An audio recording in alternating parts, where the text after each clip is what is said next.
자, 98의 문제예요. 1번.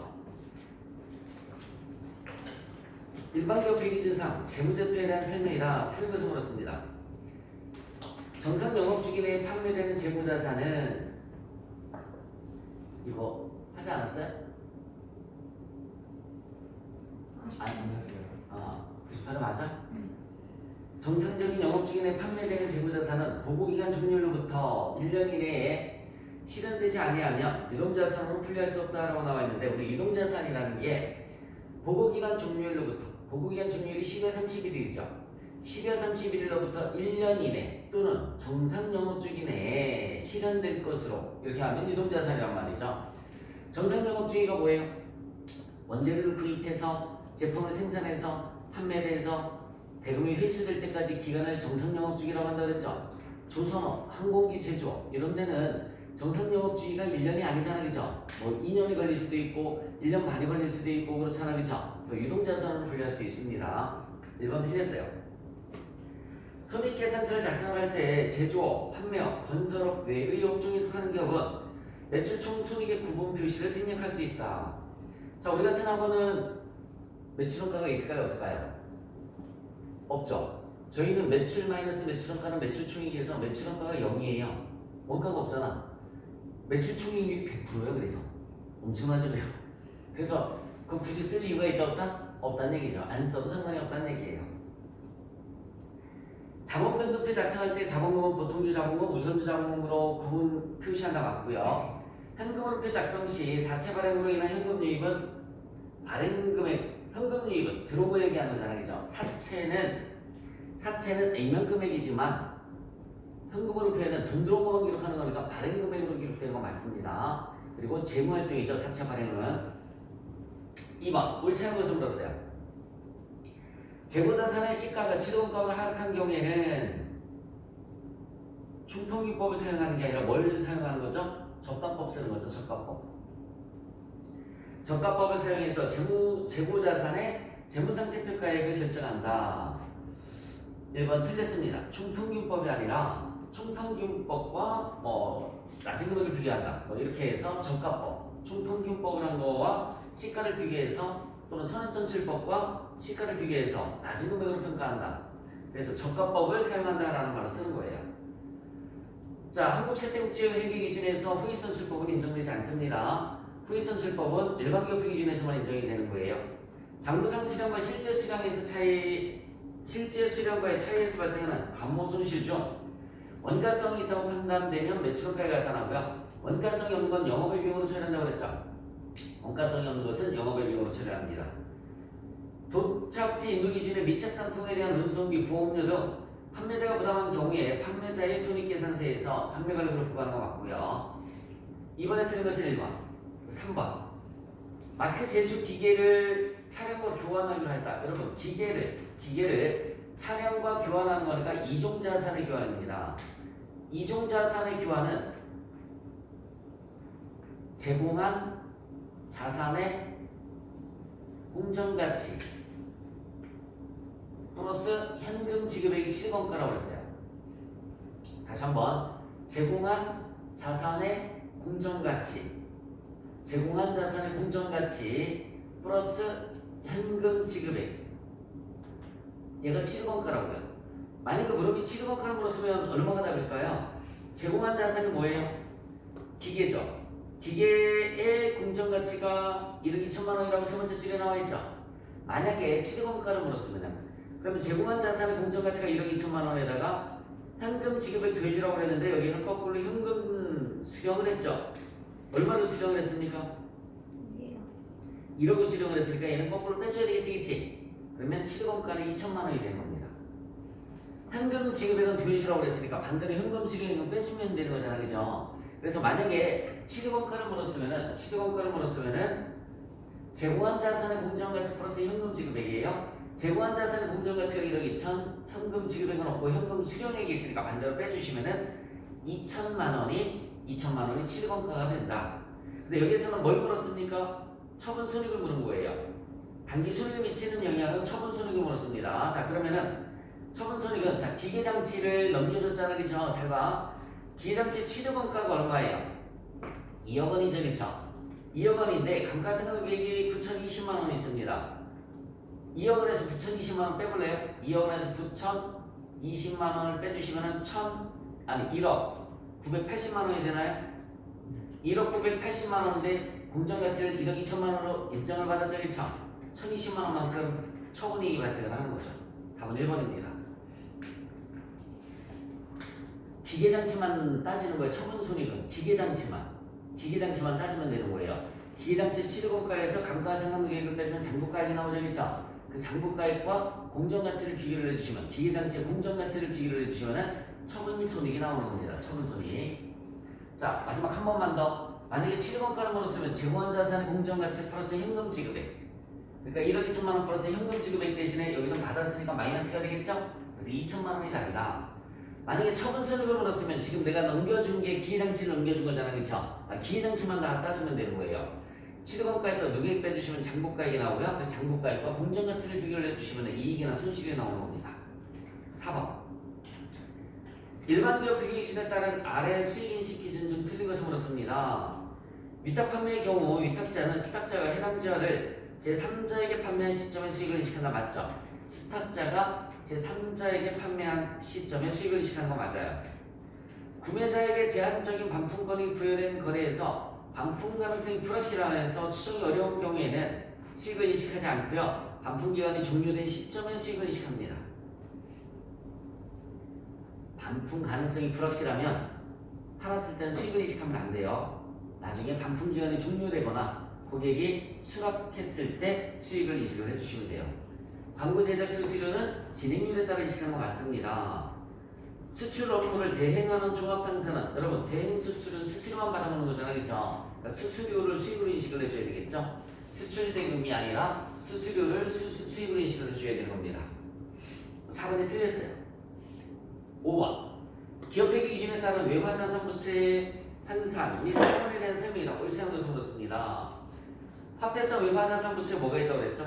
화폐성 외화자산 부채에 예금, 대여금과 차입금, 외상매출금과 외상매입금, 마지막 미수금과 미지급금. 이렇게 7가지. 예금, 대여금과 차입금, 외상매출금과 외상매입금, 미수금과 미지급금. 이걸 화폐성 외화자산 부채라고 해요. 얘네만 환산하는 거예요. 얘네만. 다른 건 아닙니다.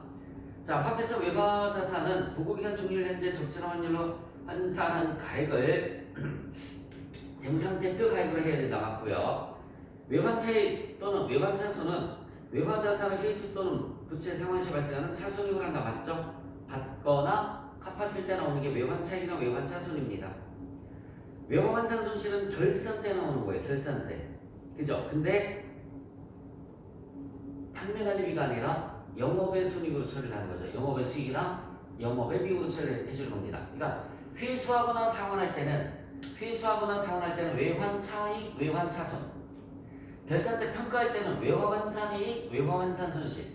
개조 과목이 틀린 거예요. 다시 한번. 회수하거나 상환할 때는 외환차익, 외환차손이란 말 쓰는 거고요. 결산 때 환산하는 것은 외화환산이익이나 외화환산 손실이라는 말을 쓰는데 모두 영업의 수익이나 영업의 비용으로 처리가 됩니다. 3번이 틀렸어요. 비화폐성 부채는 원칙적으로 당해 부채를 부담하는 당시에 적절한 환율로 환산한 가액을 재무상태표 가액으로 한다. 보고 기간 말의 환율이 아니라 뭐라고요? 당시의 환율, 당시의 적절한 환율. 조금 전에 얘기했었던 화폐성 외화자산 부채는 보고 기간 말의 기준 환율로 환산을 해서 표시를 하는 거고, 그 외에 비화폐성 자산 부채는 당시의 환율, 그게 발생했을 당시의 환율로 재무상태표에 표시가 된다라고 알아두시면 돼요. 원가회계 요구에 대한 설명이 옳지 않은 것을 묻습니다. 변동비는 단가의 조업도를 곱해서 계산하는 거 맞죠? 단위당 변동비의 조업도를 곱해서 계산하는 거 맞습니다. 매물원가가 뭐라고 그랬어요? 과거 원가라고 그랬죠, 그쵸? 과거에 이미 발생한 원가, 즉 역사적 원가를 매물원가라고 해서 현재 의사결정과는 전혀 관련이 없다고 했습니다. 간접비의 경우 인과관계가 높은 배분 기준을 사용해야 원가 계산의 정확성이 높아지겠죠. 낮은이 아니라 높은이에요. 3번이 틀렸습니다. 자, 기회비용은 특정 대안을 채택할 때 포기해야 되는 대안이 여러 개일 경우에 효익이 가장 큰 원가를 우리가 기회비용 또는 기회원가라는 말을 씁니다. 포기한 원가 쉽게 얘기해서 포기한 것 중에 제일 아까웠던 게 기회비용이라고 생각을 해주시면 돼요. 7번 중원가 계산에 대한 설명으로 가장 잘못된 것을 물었습니다. 단일 종류의 제품을 연속적으로 대량 생산하는 업종에 적합하다 맞고요. 제조간접비 배부가 핵심이다. 이건 개별원가 계산이죠. 제조간접비 배부가 핵심인 것은 개별원가 계산입니다. 공정별로 집계해야 된다 맞고요. 선인선출법은 기초제공품을 먼저 가공해서 완성시킨 후에 단기 착수 수량을 가공한다고 가정하는 게 선인선출법 맞죠? 기초부터 완성시키고 이번에 투입된 거 완성시키는 거 그게 선인선출법이에요. 8번 다음 중 표준원가 계산과 관련된 설명이다. 틀린 것을 물었습니다. 예산과 실제 원가의 차이 분석을 통해서 효율적인 원가 통제가 가능하다 맞고요. 표준원가 계산이 차이 분석하는 거야. 가격 차이, 수량 차이, 임률 차이, 능률 차이. 이 차이 분석하는 이유가 바로 뭐냐면 원가 통제를 하려고 차이 분석을 하는 거예요. 기말에 원가 차이를 매출원가에서 조정할 경우 불리한 차이는 여러분 회사에 불리하다는 얘기는 이익이 적게 나와야 되는 거죠. 원가가 많이 들어갔다는 얘기죠. 그죠? 매출원가에 가산하는 거죠. 그래야 매출원가가 늘어나서 이익이 적게 나오지. 유리한 차이는요. 매출원가에 차감을 해야지 매출원가가 적게 나와서 이익이 크게 나오겠죠. 그렇죠? 반대가 됐습니다. 이번에 틀렸어요. 불리한 차이는 매출원가에 가산하고 유리한 차이는 매출원가에서 차감한다. 원가 발생 예외를 관리해서 원가 통제 적절한 원가 계산 방법이라는 맞고요. 직접 재료비 가격 차이를 구입 시점에서 분리하든 사용 시점에서 분리하든 능률 차이에는 영향을 주지 않습니다. 가격 차이가 능률 차이, 즉 수량 차이에 영향을 주진 않아요. 9번 다음 달에서 기말 원재료 재고액을 구하면 얼마인가? 라고 물었습니다. 기말 원재료 재고액 여기다 써볼게요. 직접 재료비, 직접 농업비, 제조간접비는 제조원가, 직접 재료비, 직접 농업비, 제조간접비 총 제조원가가 일단 300만 원 나와 있어요. 총 제조원가가 300만 원 나와 있습니다. 총 제조원가 300만 원. 그 다음에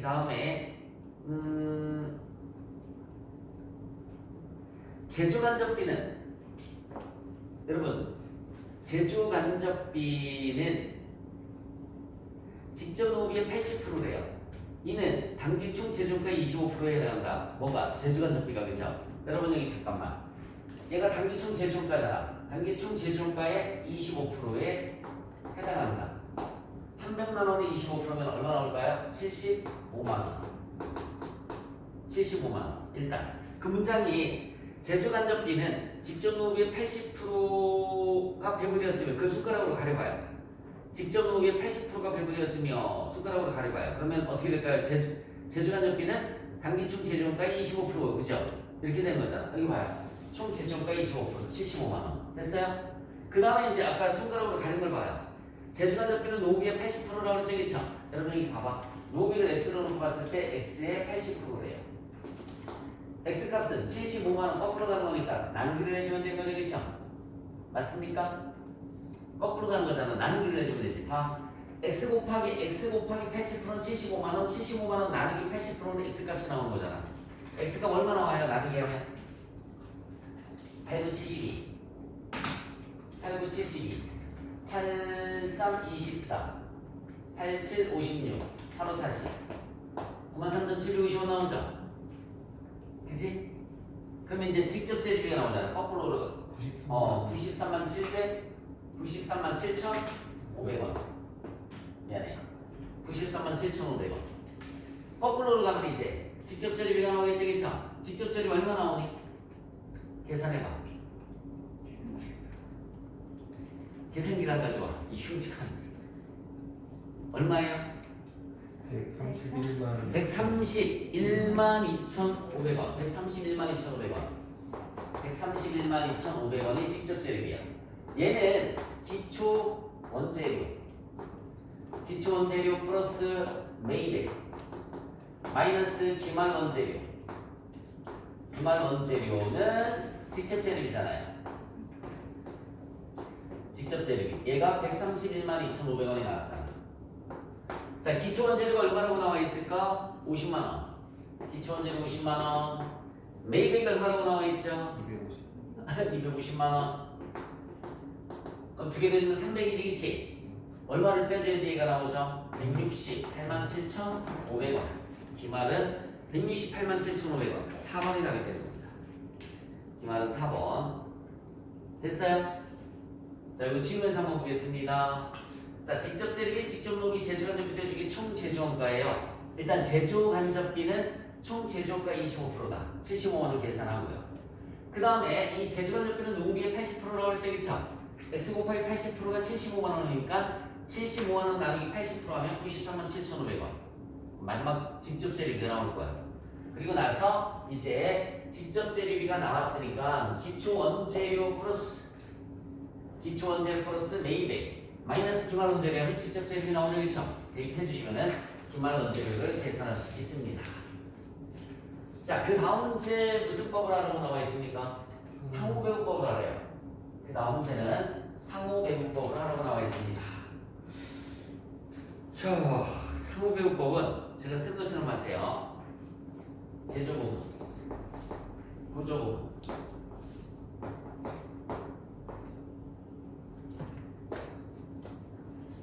똑같이 그려가면서 한번 해보시기 바랍니다. 뒤에 공장에는 두 개의 구조부분 XY, 구조부분 XY, 제조부분 AB, 원가는 A의 원가가 300,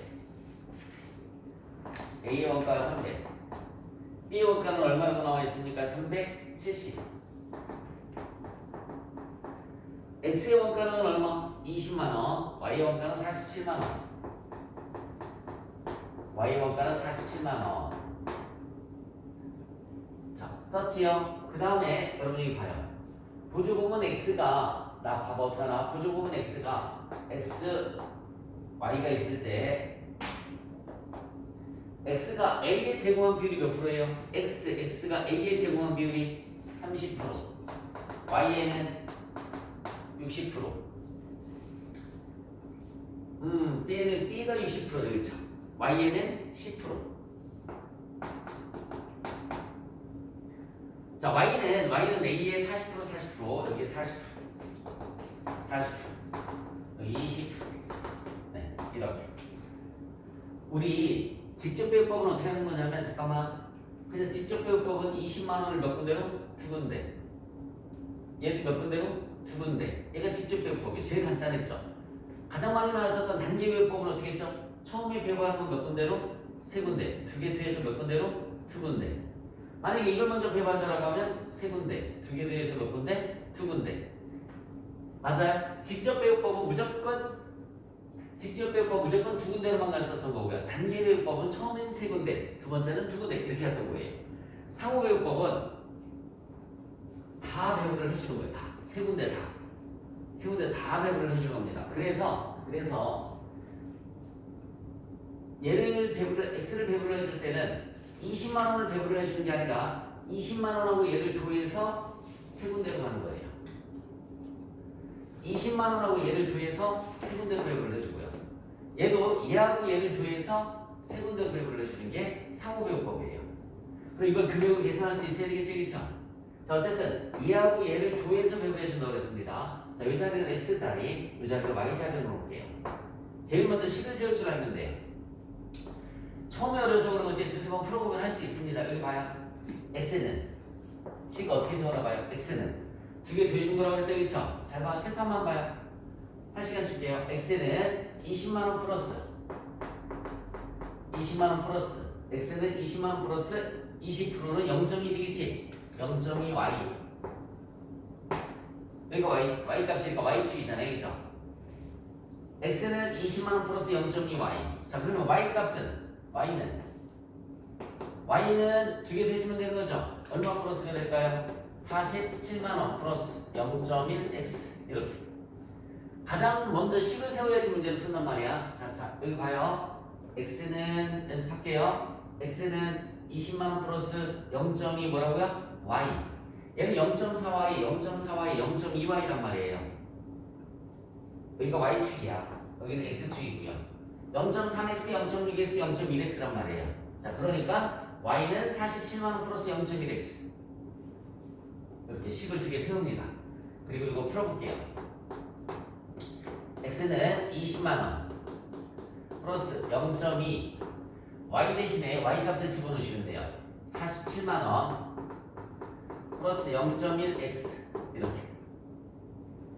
x는 20만원 플러스 이렇게 곱해주면 2482 7 24 94,000원 플러스 이렇게 곱해주면 0.02x x끼리 묶어줘야 되겠죠? x 마이너스 0.02 x는 두 개 더해주시면 294,000원 x는 294,000원 나누기 1에서 0.02를 빼면 0.98이 나오죠? 자, x값은 얼마 나올까요? 93, 30만원 x값은 이렇게 30만원이 예산이 됩니다. x는 30만원 그 y는 금방 계산해요. 이제 y는 여기 봅시다. 47만원 플러스 0.1x x 대신에 x값 30만원 집어넣으시면 돼요. 그럼 y는 0.1 곱하기 30만원 3만원 나오죠? 두 개 더해주면 50만원 나와요. y값은 50만원 이렇게 x값과 y값을 먼저 계산을 해줍니다. 그리고 나서 이제 x값 30만원이니까 여기 봐봐. 어떻게 하나 더 얘하고 얘 두 개 더해줄 게 30만원이라는 얘기예요. 얘하고 얘를 두 개 더해준 게 30만원이라는 얘기죠. 얘하고 얘 두 개 더해준 게 50만원이라는 얘기예요. y가 x값이 30만원, y값이 50만원이라고 했으니까 얘하고 얘 두 개 더해준 게 30, 두 개 더해준 게 50이라는 얘기입니다. 곱해볼까요? 이제 30을 30% 9만원 36, 18만원 3, 1은 3만원 이렇게 하여 두 개 더해주면 50만원 나오잖아. 50만원 곱하기 40%니까 20만원 여기도 20만원 여기는 10만원 20%니까 하여 두 개 더해주니까 30만원 나오잖아. 물음이 B의 배분의 보조부분의 원가를 물었어요. 여기 봐요. B의 배분의 보조부분의 원가 38만원이 답이 되는 거죠. 답은 4번이 답이 되는 겁니다. 여기 잠깐만 물음을 잘 봐야 돼. 계산해놓고서 잘못 찾는 경우가 있어요. B의 배분의 보조부분의 원가 얘는 총원가 답에 준 건 무슨 원가? 총원가 보조부분의 배분의 원가 상호배분법이 제일 어렵지만 제일 정확한 방법이 상호배분법이에요. 다시 한번 시간 드릴게요.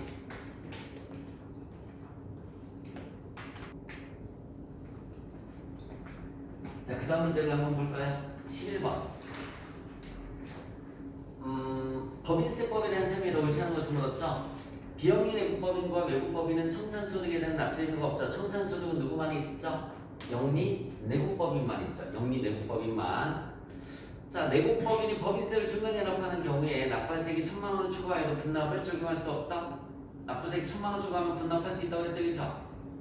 초과한 금액 분납 가능합니다. 사업연도는 법령이나 법인의 정관 등에서 정하는 1회계 기간으로 한다. 다만 그 기간을 1년을 초과하지 못한다고 그랬고요. 내국법인의 원칙적인 납세지는 법인 등기부 등본에 따른 본점이나 주 사무소가 납세리가 된 거 맞습니다. 옳지 않은 것은 2번. 12번. 손금으로 인정되는 항목은 모두 몇 개인가? 전기요금 연체료는 손금으로 인정이 돼요. 전기요금 연체료는 손금으로 인정이 됩니다. 장고가의 손금이죠. 접대비한도 추가 손금불산이, 동창회 회비도 손금불산이, 업무용 차량의 자동차세도 인정이 되는 건 세금과 원가 몇 개예요? 그러면 3개입니다. 가나마 3개. 자, 13번. 근로소득의 수입 시기에 대한 설명이다. 이 근로소득의 수입 시기는 몇 년도 근로소득으로 볼 거냐에 따라서 연말정산금액이 달라지겠죠, 그렇죠? 몇 년도 근로소득으로 볼 거냐라는 얘기예요. 잉여금 처분에 의한 상여의 경우에는 잉여금 처분 결의 1 이렇게 나와 있습니다. 여러분 여기 잠깐만요. 여기 볼까? 잠깐만. 지금이 2022년도죠. 2022년도 결산을 언제 해요? 내년. 2023년 2월 달에 결산하겠죠, 그쵸? 3월 달에 잉여금 처분하겠죠, 그쵸? 그때 특별상여가 결정이 됐어. 종업원들 특별상여가 3월 달에 결정이 됐어. 언제 걸로 보겠다고요? 그게 봐봐. 소득의 원천은 2022년도 걸 2023년 2월에 결산을 했더니 순이익이 어마무시하게 나왔단 말이야. 그래서 3월 달에 잉여금 처분할 때 특별상여 결정됐죠, 그쵸? 이 상여금이 몇 년도 걸로 보겠다는 얘기예요? 2022년도 거면 연말정산을 새로 해야 되는 거죠, 그치? 작산하는 거죠, 그쵸? 그러니까는 잉여금 처분 결의로 보겠다는 얘기는 2023년도 근로소득으로 보겠다는 얘기야. 이해 가세요? 그 2023년도 거니까 2024년도 연말정산할 때 합산하면 되는 거야. 의미는 이해 가죠? 자, 여기 봐요. 다 한 번만 더. 2022년 연말정산 언제 합니까? 그 다음 년도 2월 달에 하죠. 결산도 2월 달에 하죠. 3월 달에 특별상여가 결정이 됐는데 소득의 원천이 2022년도 거니까 2022년도 걸 보겠다라고 하면 연말정산을 전국의 그 회사들 다 그냥 다시 수정신고를 해야 된단 말이에요. 그러니까 일이 엄청 복잡해지니까 잉여금 처분 결의로 보겠다. 2023년도 소득으로 보겠다. 그런 의미인 거야. 이해 가죠? 엄청 중요한 거야. 그런 거 따지는 게. 근로소득으로 보는 임원퇴직금 한도 추가는 지급받거나 지급받기로 한 맞고요. 주식 매수 선택권은 근로를 제공한 날이 아니라 주식 매수 선택권이니까 이걸 행사한 날이 되는 겁니다. 3번이 틀렸어요. 행사한 날. 인정상여가 뭔지 알아요? 인정상여. 이런 게 인정상여야. 송공불산이. 임원상여 한도 추가 상여. 이게 인정상여예요. 송공불산이. 젖대비 사적경비 상여. 이게 인정상여입니다. 인정상여의 경우에는 해당 법인 사업연도 중 근로를 제공한 날이 되는 겁니다. 우리 만약에 2020년도 거 세무조사 맞아서 상여 처분 받았어. 그 2020년도 근로소득으로 보겠다는 얘기예요. 2020년도 대표자 연말정산을 다시 해야 되는 거야. 이해가요? 다시 한번. 세무조사를 2020년도 걸 맞았어. 2020년도 거 세무조사 맞으면서 다 송금불산이 상여 처분 당했어. 인정상이 나왔죠, 그쵸? 그러면은 대표자는 2020년도에 연말정산을 다시 해야 되는 겁니다. 자, 14번. 다음 중 소득세법상 성실신고 확인 제도에 대한 얘기가 옳지 않은 것을 물었습니다. 자, 성실신고 확인 대상 사업자는 당기 수익 금액, 사업의 위험자산을 양도함으로써 발생한 수익 금액은 제외한다라고 나와 있습니다. 업종별로 법에 정한 금액 이상인 개인 사업자를 말한다. 우리 같은 학원은 5억 원 이상인 사업자를 우리가 성실신고 사업자라고 말씀합니다. 의료비 세액공제, 교육비 세액공제, 월세 세액공제를 적용받을 수 있습니다. 여러분 원래 개인 사업자는 의료비 세액공제 이런 거 안 돼요. 근데 성실사업자는 의료비, 교육비 뭐 이런 거 받을 수 있다는 얘기입니다.